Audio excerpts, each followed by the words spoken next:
এবছর উইন্টার্স তো প্রায় এসেই গেল। সো এই শীতের ছুটিতে কারোর কি আগে থেকে কোনো প্ল্যান হয়ে আছে কোথাও ট্রাভেল করার?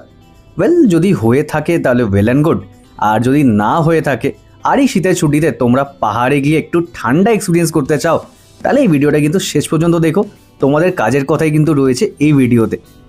অ্যান্ড ভিডিও স্টার্ট করার আগে একটা বিগ সরি তোমাদের আমি বলতে চাই, কারণ এই ভিডিওটা কিন্তু টেন্টেটিভলি 1 মাস আগে আমার আপলোড করে দেওয়ার কথা ছিল, বাট কাজের চাপে আর মাঝখানে পুজো এসে যাওয়ায় সেটা আমি করে উঠতে পারিনি।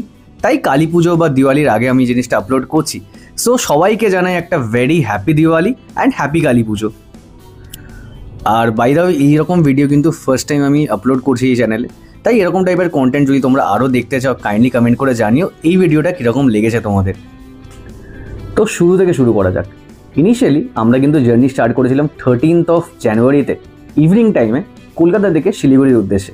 কলকাতা থেকে শিলিগুড়ি আমরা ট্রাভেল করেছিলাম কলকাতা শিলিগুড়ি এনবিএসটিসি রকেট করে, যেটা আমাদের নেক্সট দিন সকাল সকাল পৌঁছে দিয়েছিল শিলিগুড়ি। অ্যান্ড সেই জার্নির ভিডিও কিন্তু অলরেডি আমার চ্যানেলে আপলোডেড আছে, তোমরা যারা চাও এই আই বাটনে ক্লিক করে চেক আউট করে দিতে পারো।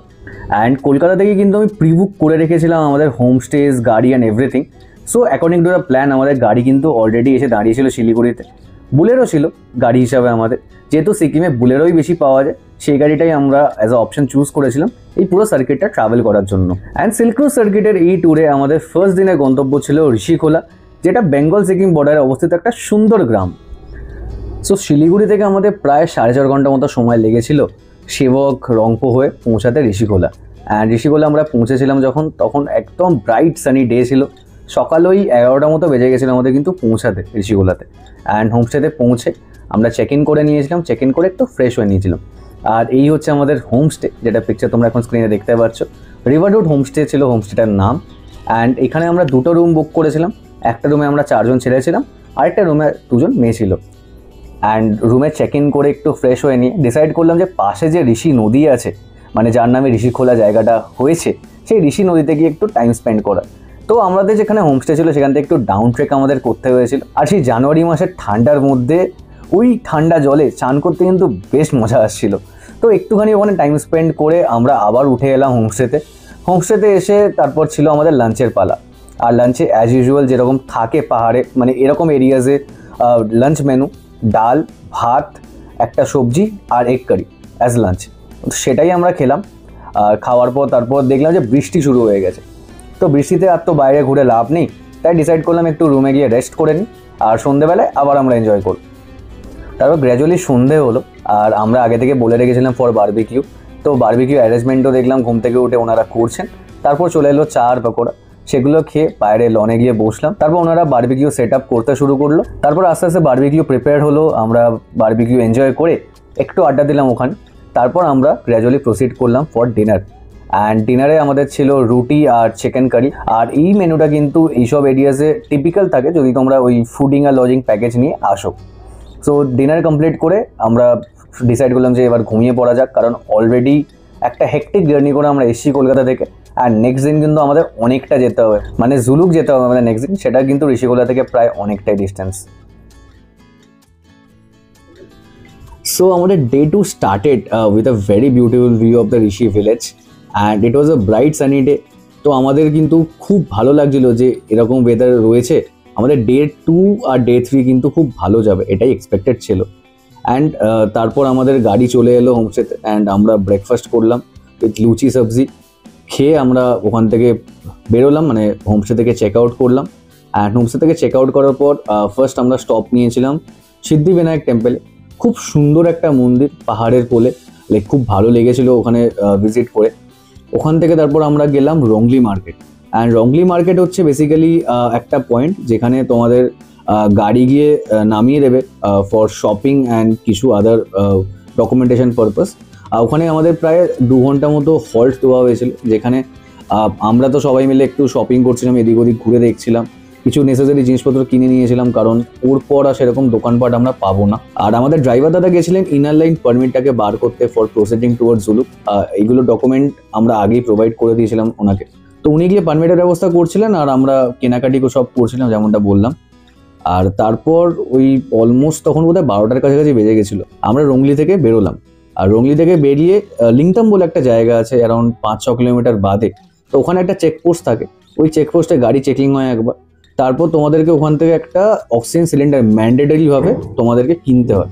তো আমরাও কিনেছিলাম সেখান থেকে, 600 টাকা মতো নিয়েছিল যতদূর মনে আছে। বাট এটা কিন্তু হেল্প করেছিল। আমাদের ইনিশিয়ালি লাগছিল যে কী হবে অক্সিজেন সিলিন্ডার ওখানে, কার শ্বাসকষ্ট আছে আমাদের মধ্যে। বাট হ্যাঁ, সেটা ডে 3-তে আমাদের মারাত্মক হেল্প করেছে, সেই কথাতেও আসছি একটু বাদে। তো অক্সিজেন সিলিন্ডারটা কিনলাম ওখান থেকে, তারপর আমরা প্রসিড করলাম টুয়ার্ডস জুলুক।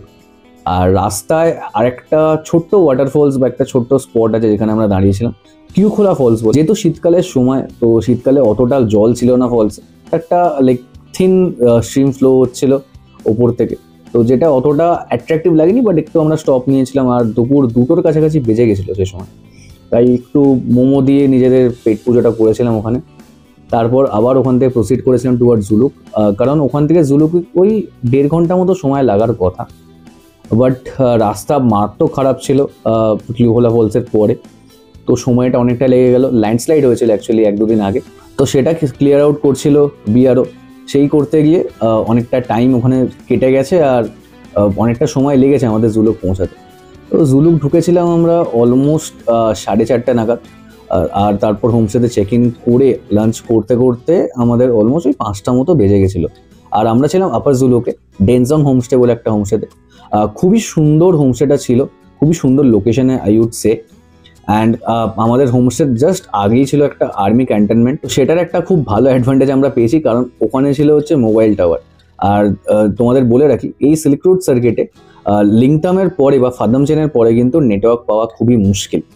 জিও কিছু কিছু টাইমে ধরে কানেকশন, এছাড়া বিএসএনএল কিছু কিছু জায়গায় চলে। এয়ারটেল, ভোডাফোন যদি থাকে তোমাদের কাছে, ভুলে যেতে হবে তোমাদের কানেক্টিভিটি, যেরকম ওদের নেটওয়ার্ক থাকে না।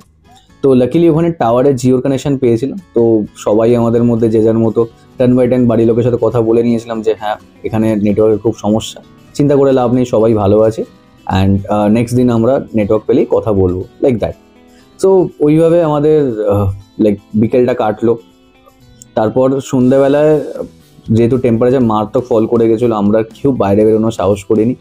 আর রুমেই আমাদের সার্ভ হয়েছিল চা আর পকোড়াই ছিল আই বিলিভ। তো সেগুলো দিয়ে পেট পুজো করে একটুখানি টাইম স্পেন্ড করলাম সবাই মিলে। তারপর রাত 9টা নাগাদ ডিনার সার্ভ হলো, ওই টিপিক্যাল যেমন থাকে বলেছিলাম ডে 1-এর মেনুতে, চিকেন কারি আর রুটি। তো আমার খাবার কিন্তু কোয়ালিটি বা টেস্ট মারাত্মক ভালো লেগেছিলো। হতে পারে এই অল্টিটিউডে এসে এরকম টেস্ট হয়ে যায় ডেভেলপ, বাট আমার খুব ভালো লেগেছিলো বেসিক্যালি খেয়ে। তো সেটা খেয়ে একটু আরও টাইম স্পেন্ড করলাম সব বন্ধুরা মিলে। তারপর যে যার রুমে চলে গেলাম। অ্যান্ড হনেস্টলি বলতে গেলে এই রাতটা ছিল one of my toughest nights to spend. কারণটা হচ্ছে কি, জুলুকে তখন এত ঠান্ডা ছিল না, মানে প্রায় সাব-0 টেম্পারেচার নেমে গেছিলো। আর ওরকম ঠান্ডা রিসেন্ট টাইমসে আমরা এক্সপিরিয়েন্স করিনি কেউই। তো সবারই প্রায় একটু হালত খারাপ হয়ে গেছিলো। বাট কিছু হয়, রাতটা তো স্পেন্ড করতেই হতো, তো কোনোভাবে একটু এদিক ওদিক করে ঘুমিয়ে নিয়েছিলাম আমরা, কারণ তার পরের দিনও আমাদের স্কেডিউলটা কিন্তু অনেকটা বড় ছিল। আর আরেকটা জিনিস তোমাদেরকে এখন বলে রাখি, এই জিনিসটা মিস আউট করে গেছিলাম অ্যাকচুয়ালি। সেটা হচ্ছে যে আমাদের কিন্তু ডে 3-এ যে আইটিনিটা ছিল, মানে জুলুক থেকে আমরা নাথাং ভ্যালি, বাবা মন্দির, নাথুলা পাস হয়ে গ্যাংটক যাব, সেটা কিন্তু ডে 3-এ সকাল অবধি আমাদের কনফার্ম ছিল না। কারণ ডে 2-তে আমাদের ড্রাইভার দাদা পারমিট পেয়েছিলেন till Zuluk, maximum up to Thambi view point. তারপর কিন্তু পারমিট উনি পাননি, কারণ ওয়েদার কন্ডিশন কীরকম থাকবে না থাকবে আগে থেকে প্রেডিক্ট করা খুব মুশকিল। যেহেতু এত ঠান্ডা পড়েছিল, স্নোফল হয়েছিল ওপরে, তো একটু ওনাদের রিস্ক লেগেছিল পারমিটটা ইস্যু করতে নাথুলার জন্য, তাই ওনারা ইস্যু করেনি ডে 2-তে। তো ডে 3-তে কিছুভাবে আমাদের ড্রাইভার দাদা খোঁজ পেয়ে পারমিট ইস্যু করিয়ে কিছুভাবে উনি করেছিলেন জিনিসটা, সেটা আমিও ক্লিয়ারলি জানি না যে কী প্রসেসে করেছিলেন। তো উনি বললেন যে we are good to go to Gangtok via Nathula. তো আমরা অলমোস্ট ওই 8:30 নাগাদ কি 8টা নাগাদ আমি মিলে ব্রেকফাস্ট করে হোমস্টে থেকে চেক আউট করলাম, প্যাক করলাম গাড়িতে। তারপর প্রসিড করলাম টুয়ার্ডস গ্যাংটক। অ্যান্ড আমাদের ফার্স্ট স্টপ ছিল হচ্ছে জিগজ্যাগ ভিউ পয়েন্ট। খুব সুন্দর ওখান থেকে ভিউ আসছিল মাউন্ট কাঞ্চনজঙ্ঘার। আর ওই জুলুকের পর টেল জিগজ্যাগ ভিউ পয়েন্ট, রাস্তাটা না পুরো এরকম জিগজ্যাগ জেডের মতো লাগে দেখতে। তো তোমরা ছবি দেখেই নাও, স্ক্রিনে আমি দিয়ে দিয়েছি অলরেডি। খুব সুন্দর লাগছিল জিনিসটা ওপর থেকে দেখতে। তারপর আমরা ওখান থেকে গেলাম থাম্বি ভিউ পয়েন্ট, ওখান থেকেও কাঞ্চনজঙ্ঘার দুর্ধর্ষ ভিউ আসছিল। তারপর আমাদের স্টপ হলো নাথাং ভ্যালি। আর নাথাং ভ্যালিটা না পুরো আগের রাতে যেহেতু স্নোফল হয়েছে, পুরো গ্রিন ভ্যালিটা হোয়াইট হয়ে গেছিলো, মানে মনে হচ্ছে কোনো সিনারি দেখছি আমি। পিকচারটা তোমার অ্যাটাচ করছি, দেখে নাও তোমরা কি সুন্দর লাগছিল নাথাং ভ্যালি ওই দিন দেখতে। আর ওখান থেকে পিছনে কাঞ্চনজঙ্ঘার যে ভিউটা লাইক মেসমারাইজিং, যদি আমি একটা ওয়ার্ডে ডেসক্রাইব করি জিনিসটাকে। আর নাথাং ভ্যালিতে ওখানে এয়ারটেলের টাওয়ার ধরছিল, তো ওখান থেকেও কিছু বাড়ির লোকের সাথে কথা হয়ে গেল। তারপর আমরা প্রসিড করলাম টুয়ার্ডস বাবা মন্দির। অ্যান্ড কথাই আছে যে সবাই অ্যাকচুয়াল বাবা মন্দির যেটা, সেটা দর্শন করার সুযোগ পায় না। So we are lucky enough কি আমরা দর্শন করতে পেরেছি ওল্ড বাবা মন্দির, রাস্তা খোলা ছিল। আর ওয়েদার বলো বা আশেপাশের সিনারি বলো, throughout the road was mesmerising I would say. কারণ রাস্তার দুধারে বরফ, মাঝখান দিয়ে আমরা যাচ্ছি, ওরকম ব্রাইট সানি ডের জন্য বরফ থেকে রিফ্লেক্ট হচ্ছে আলো। Like all total I would say it was heavenly experience আমাদের যেটা হয়েছে। তারপর ওখান থেকে বাবা মন্দির থেকে বেরিয়ে আমরা কুপুপ লেক হয়ে পৌঁছালাম নাথুলা পাসের কাছাকাছি। অ্যান্ড কুপুপ লেক যেহেতু পুরো ফ্রোজেন ছিল, নামানামির কোনো সিন নেই, ওপর থেকে হালকা ভিউ এনজয় করে নিলাম। দেখে নাও কীরকম সুন্দর লাগছিল কুপুপ লেকটা। তারপর আমরা প্রসিড করলাম নাথুলার দিকে।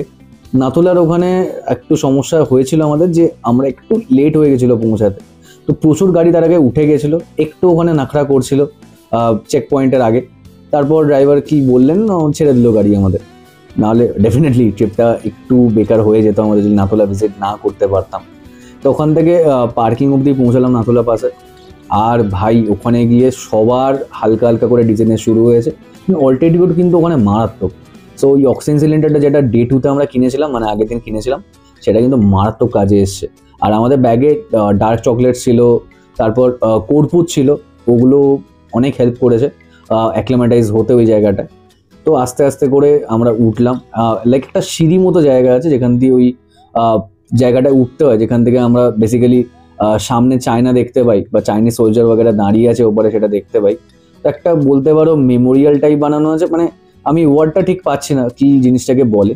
তো আমরা ওখানে সিঁড়ি দিয়ে ক্লাইম্ব করে উঠেছিলাম। আর প্রচুর ট্যুরিস্ট ছিল, প্রচুর ট্যুরিস্ট। আমরা এক্সপেক্ট করিনি যে এত ট্যুরিস্ট থাকবে, অ্যান্ড আমরা এক্সপেক্ট করিনি যে আমাদের মতো প্ল্যান করে কিছু মানুষ আরও আসবে। যাই হোক, তো প্রচুর লোক ছিল, সব ওখানে দেখে 1 ঘন্টার মতো আমরা টাইম কাটালাম ওখানে। আর ওই জায়গাটা পার্টিকুলারলি কিছু শ্যুট করিনি বা ছবি তুলিনি, কারণ রেস্ট্রিক্টেড এই বেকার দেশের সিকিউরিটি নিয়ে কম্প্রোমাইজ করে কি হবে। তো অনেকেই ছবি ভিডিও তুলছিল, আমরা তুলিনি পার্টিকুলারলি। বাইরে থেকে বা নিচে থেকে ওটা তোলা গেছে, সেটা আমি ভিডিওতে ইউজ করেছি। নাথুলা থেকে বেরিয়ে আমরা পৌঁছালাম হচ্ছে সঙ্গো লেক, যেটাকে চলতি ভাষায় বাঙালিরা বলে ছাঙ্গু লেক। ওই লেকটাও ওপর থেকে তো দেখতে খুব সুন্দর লাগছিল, 70% মতো ফ্রোজেন ছিল লেকটা। আর বাকিটা লেকের সামনাসামনি যখন পৌঁছা, সেখান থেকে তো আলাদাই লেভেল লাগছিল লেকটাকে দেখতে। তো আমরা ওখানেও কিছুক্ষণ টাইম স্পেন্ড করলাম, ছবি বগেরা তুললাম সবাই মিলে। তারপর ওখান থেকে গ্যাংটকের দিকে প্রসিড করলাম।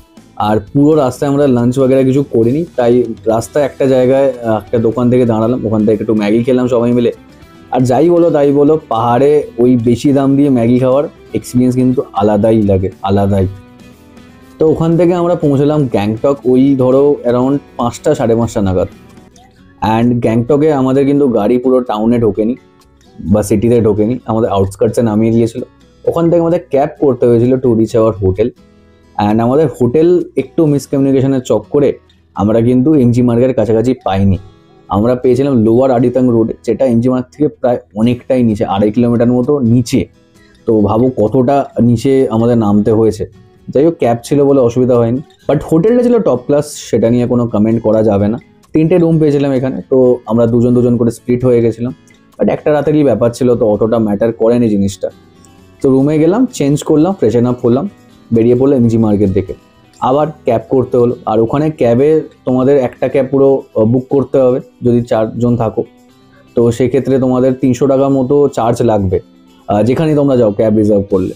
তো ওই একটুখানি রাস্তার জন্য 300 টাকা দিতে একটু তো গায়ে লাগছিল, but we had no other option. So cab করে গেলাম এমজি মার্গ। এমজি মার্গে পুরো বিকেলটা স্পেন্ড করলাম, খুব সুন্দর সেদিনকে লাগছিলো এমজি মার্গটাকে দেখতে। বেসিক্যালি যতবার আসি ততবারই একই কথা বলি যে খুব সুন্দর লাগছে, but definitely that place has a different kind of beauty all together.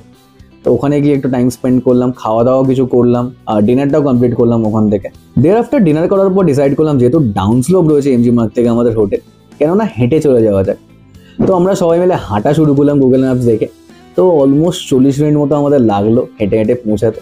R down স্লোপে যেহেতু হাঁটা, তো কোনো রকম কোনো অসুবিধা হয়নি, এনজয় করতে করতেই গেছি সবাই মিলে হোটেলে অবধি। তারপর হোটেলে পৌঁছে বাকিরা তো একটু আড্ডা দিচ্ছিল, আমার আর শরীর দেয়নি, ডাইরেক্ট গিয়ে ঘুমিয়ে পড়েছি, কারণ পরের দিন সকালবেলা আবার উঠে সব প্যাক করে চেক আউট করতে হবে হোটেল থেকে, কারণ সেদিনকেই মানে ডে 4 যেটা, সেদিনকেই আমরা গ্যাংটক থেকে শিলিগুড়ি যাব, শিলিগুড়ি থেকে আবার বাস ধরে কলকাতা। সো গ্যাংটক থেকে শিলিগুড়ি যাওয়ার জন্য যেহেতু পাবলিক ট্রান্সপোর্টের অপশন আছে, তো আর কে ছাড়ে, কারণ আমি নিজের ট্রিপে যতটা পারি পাবলিক ট্রান্সপোর্ট ইউজ করার চেষ্টা করি। এক তো ওটা অনেক কনভিনিয়েন্ট হয়, আর সেকেন্ডলি অনেক টাকা সেভ করে অনেস্টলি। সো 275 টাকা মতো টিকিট আমার লেগেছিল। আমরা এসএনটির নন এসি বাস কেটেছিলাম টিকিট, যেটা তোমার 9টা নাগাদ বোধহয় ছিল, যতদূর মনে আছে, হ্যাঁ 9টা নাগাদ ছিল গ্যাংটক থেকে শিলিগুড়ির জন্য। আর লাকিলি টাটা 1515 পেয়ে গেছিলাম, তো খুব ভালোভাবে ওখান থেকে শিলিগুড়ি পৌঁছেছি। আমাদের 8টার মধ্যে শিলিগুড়ি নামিয়ে দিয়েছিল গাড়ি, আর আমাদের তারপর রয়্যাল ক্রুজারের বাস বুক করা ছিল। অ্যান্ড বাই দ্য এই এসএনটির বাস বলো বা রয়্যাল ক্রুজারের বাসের দুটোরই ভিডিও কিন্তু চ্যানেলে আপলোডেড আছে, তো তোমরা চেক আউট করে নিতে পারো। আমি আই বাটনে লিঙ্কস প্রোভাইড করে দেবো ডেফিনেটলি। অ্যান্ড তারপর রয়্যাল ক্রুজারের ওখানে কাউন্টার আছে গুপ্তা ট্রাভেল এজেন্সিতে, ওখানে গিয়ে আমরা লাগেজেসগুলো রেখে দিলাম। তারপর শিলিগুড়িতে লাঞ্চ করলাম একটা জায়গায়, আর তারপর 5টার মধ্যে যে ডিপার্চার ছিল আমাদের কলকাতার জন্য। সো আলটিমেটলি এই 3 দিনের মেমোরিজ নিয়ে বাড়ি ফেরার পালা ছিল। অ্যান্ড তারপর আমরা বোট করলাম রয়্যাল ক্রুজারের ভলভো V9 আর প্রসিড করলাম টুয়ার্ডস কলকাতা। সো এটা ছিল একটা ছোট্ট জার্নি এক্সপিরিয়েন্স যেটা আমি তোমাদেরকে শেয়ার করলাম আজকে থ্রু দিস ভিডিও। তো আশা করি ভিডিওটা তোমাদের ভালো লেগেছে বা ইউজফুল লেগেছে। অ্যান্ড এরকম ট্রাভেল আইটেমই তোমরাও চাইলে ইমপ্লিমেন্ট করতে পারো তোমাদের ট্রিপে, যদি তোমাদের হাতে সময় কম থাকে আর অনেক কটা জায়গা এক্সপ্লোর করার থাকে অ্যান্ড বন্ধুরা রয়েছে সাথে, তো কোনো প্রবলেম হওয়ার তো কথা নয়। আমাদের ট্রিপটা একটু তাড়াহুড়ো বা রাশে গেছে, বাট খুব এনজয় করেছি বলতে গেলে। আর যে ইন্টেনশন নিয়ে ট্রিপটায় গেছিলাম সেটা তো ডেফিনেটলি ফুলফিল হয়েছে আমাদের। সো ভিডিওটা ভালো লেগে থাকলে ভিডিওটাকে প্লিজ একটা লাইক করো, আর চ্যানেলের ভিডিও যদি প্রথমবার দেখে থাকো চ্যানেলটাকে কিন্তু সাবস্ক্রাইব করতে ভুলো না। অ্যান্ড চেষ্টা করবো আমি নেক্সট টাইম থেকে রেগুলার হওয়ার, তো যেটা আমি প্রত্যেকবার প্রতি ভিডিওতে বলি আর হতে পারি না, but I will try my best, কারণ ওয়ার্ক লাইফ, পার্সোনাল লাইফ আর প্যাশনকে ব্যালেন্স করে চলাটা খুব মুশকিল। Still, I'm trying my best to upload videos on time. So thank you so much guys. Thanks for watching the video. Have a great day. Bye.